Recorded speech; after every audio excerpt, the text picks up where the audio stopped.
بنو زبید کا ایک شخص، یہ کچھ تلخ حقیقتیں ہیں، ہمیں ان کو ایکسیپٹ کرنے میں، قبول کرنے میں ہچکچاہٹ نہیں ہونی چاہیے، اگرچہ کڑوی سچائی ہے، تلخ سچ ہے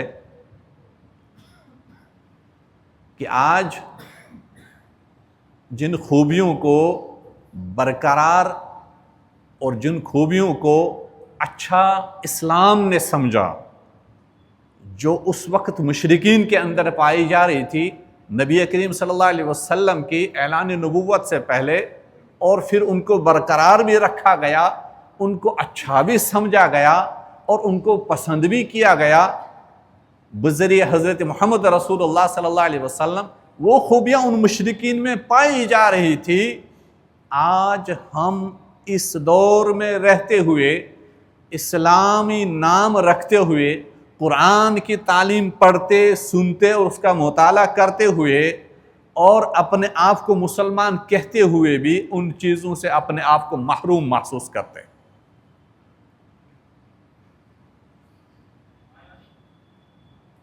بنو زبید کا ایک شخص ایک مرتبہ مکۃ المکرمہ آیا، مال تجارت لے کے، سامان لایا، مکہ میں آؤں گا، اپنا سامان فروخت کروں گا۔ اس وقت قریش کے سرداروں میں سے ایک سردار تھا جس کا نام تھا عاص بن وائل۔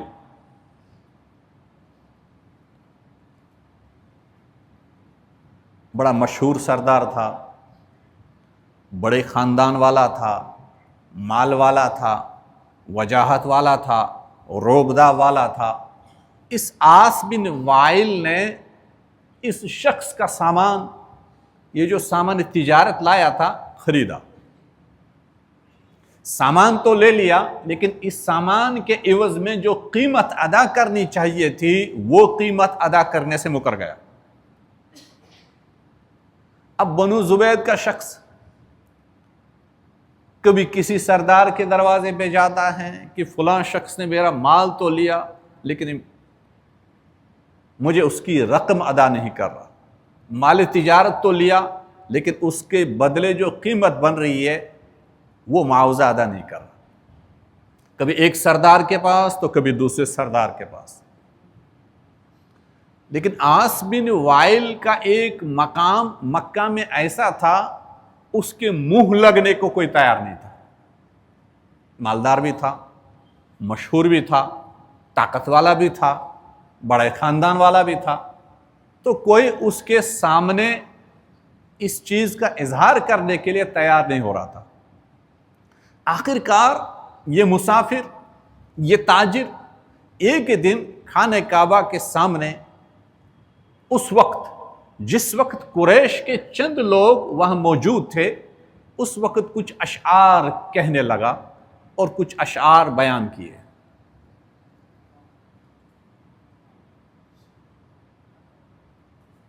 جن اشعار کے اندر اپنی بے بسی، اپنی بے کسی کا اظہار تھا، بڑے درد مندانہ اشعار بڑے۔ جب ان لوگوں نے سنے کعبہ کے سامنے ان مشرکین نے کہ یہ شخص کون ہے، تو انہوں نے کہا بنو زبید کا ایک شخص ہے جو مال تجارت لے کر آیا تھا، عاص بن وائل نے مال تو لے لیا لیکن قیمت ادا نہیں کی۔ تو بنو زبید کا یہ شخص اپنے اشعاروں کے اندر فریاد کر رہا ہے لوگوں سے کہ میری مدد کرے، میں آیا ہوں، مصیبت زدہ ہوں، غموں میں ڈوبا ہوں، میرا سرمایہ جو ساتھ تھا وہ کوئی لے ڈوبا، اور اس کے مقابلے میں کوئی میری معاونت کرنے کے لیے تیار نہیں۔ اس وقت زبیر بن عبد المطلب، انہوں نے کچھ ساتھیوں کو جمع کیا، کچھ خاندان اس میں جمع ہو گئے، اور اس وقت انہوں نے ایک مشورہ کیا، ایک حلف اٹھایا۔ مشرک ہے سارے، اسلام قبول نہیں کیا، اس وقت انہوں نے ایک حلف اٹھایا، وہ حلف جس کو سیرت کی کتابوں میں، احادیث میں اس کو کہا گیا حلف الفضول۔ وہ حلف الفضول کیا؟ اس کو حلف الفضول کیوں نام رکھا گیا؟ کیونکہ اس مشورے میں کئی سارے افراد ایسے موجود تھے جن کا نام فضل تھا، اور فضل کی جمع فضول رکھا گیا، حلف الفضول، جس میں بہت سارے، جس طرح ہم کہتے ہیں اللہ تعالیٰ کا فضل، تو حلف الفضول، اس میں قریش کے متعدد خاندان جمع ہوئے، اور اس مشورے میں، اس میٹنگ میں حضرت محمد رسول اللہ صلی اللہ علیہ وسلم خود بھی موجود تھے،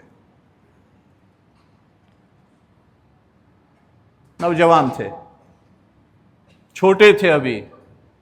بعد میں نبی کریم صلی اللہ علیہ وسلم اس حلف الفضول کا تذکرہ کرتے رہے۔ یہاں کس بات پہ حلف اٹھایا گیا، عہد کیا گیا؟ انہوں نے کہا جب تک دریائے سوما کا پانی جاری ہے، جب تک حرا اور شبیر پہاڑ اپنے جگہ قائم ہیں، شبیر اور حرا یہ دو پہاڑوں کا نام ہے، جب تک یہ قائم ہیں اور جب تک دریائے سوما کا پانی جاری ہے، تب تک ہم قائم رہیں گے اس بات پہ کہ ہم ہمیشہ مظلوم کا ساتھ دیں گے، ظالم کے ساتھ کھڑے نہیں ہوں گے۔ ہمارے معاشرے میں جو بھی مظلوم ہوگا ہم اس کے ساتھ کھڑے ہوں گے۔ ظالم، ظلم کرنے والا،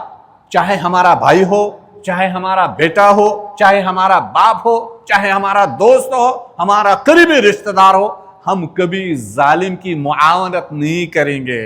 اس کی حوصلہ افزائی نہیں کریں گے۔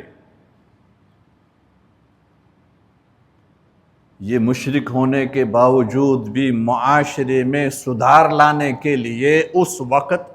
باہوش، اس وقت سنجیدہ لوگوں کی اس پہ غور و فکر ہوا کرتی تھی، تدبر و تفکر کیا کرتے تھے کہ معاشرے میں، ہمارے علاقے میں اگر کوئی باہر سے سفر کر کے آ رہا ہے اور ہمارے معاشرے کا رہنے والا، مکے کا رہنے والا کوئی شخص اس پہ ظلم کر رہا ہے، ہم اس مظلوم کا ساتھ دیں گے، ہم اس ظالم کے ساتھ کھڑے نہیں ہوں گے۔ مجھے بتائیے ہمارے اس دور میں کس مسلمان ملک میں،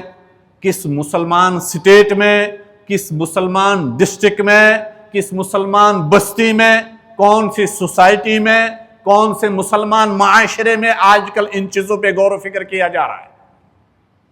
کہاں تدبر و تفکر کیا جا رہا ہے؟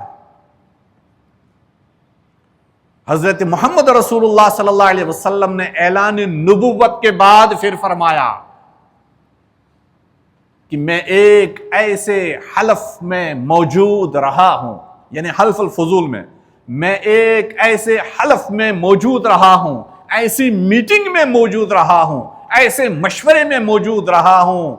اگر آج، یعنی زمانے جاہلیت میں ایسی میٹنگ اور ایسے مشورے میں موجود رہا ہوں، اگر زمانے اسلام میں بھی آج مجھے اس کی طرف بلایا جائے میں فوراً لبیک کہوں گا۔ کیا کہ اسلام سکھاتا ہے مظلوم کا ساتھ دیں، ظالم کو ظلم کرنے سے روکا جائے۔ یہ تو مشرکین کی سوچ تھی، یہ تو ان کی سوچ تھی جنہوں نے اسلام قبول نہیں کیا تھا۔ اسی وجہ سے تو لوگ ان کو پسند کرتے تھے، اسی وجہ سے تو پورے عرب کے اطراف و اکناف میں جو بھی لوگ سفر کر کے مکہ آتے تھے ان کا ادب و احترام کیا کرتے تھے۔ تو کچھ خوبیاں تھیں اس قوم میں، جن خوبیوں کی وجہ سے لوگ ان کا ادب اور احترام کرتے تھے، ان سے محبت کرتے تھے۔ اگر یہ مکہ والے اپنے مکہ سے نکل کر کہیں دور سفر کر کے جاتے تھے تو اب شام میں جائیں، یمن میں جائیں، کہیں بھی کسی ملک میں تجارت کی نیت سے، کسی اور غرض سے سفر کرتے تھے تو لوگ ان کا احترام کرتے تھے۔